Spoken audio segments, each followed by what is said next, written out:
នេះសួស្តីពុកម៉ែបងប្អូនតាក់ទងជាមួយនឹងLC 70 សេរីដែលយើងកាត់គូតតាំងពីមានផ្នែក1ដល់ផ្នែក6ផ្នែក7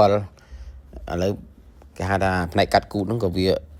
complete ការងារអស់ហើយក៏ចូលដល់កាងតែអ្វីដែលបន្តមកទៀតហ្នឹងគឺដល់វគ្គផ្នែកថ្នាំហើយបងប្អូនហើយការងារថ្នាំគឺយើងមិនមែនចេះថាខាត់បលីងធម្មតាទេអានេះយើងខាត់ហើយនឹងបកវាទៅដល់សាច់ដែកអញ្ចឹងព្រោះឡាននេះគឺជាប្រភេទដែលអត់មានកាវច្រើនអញ្ចឹងថ្នាំក៏វាមានការគេហៅថាលបប្រេះហើយយើងចង់បន្តវាធ្វើឲ្យស្អាតក៏ត្រូវតែលះបង់ពេលវេលាហើយនឹងការយកចិត្តទុកដាក់ខ្ពស់គឺទៅការខាត់ឲ្យដល់សាច់ដែក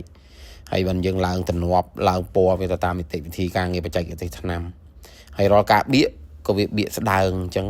នៅពេលដែលយើងបាញ់ថ្នាំមកវាមានការរក្សាភាពថ្នាំបានយូរអង្វែងជាងយើង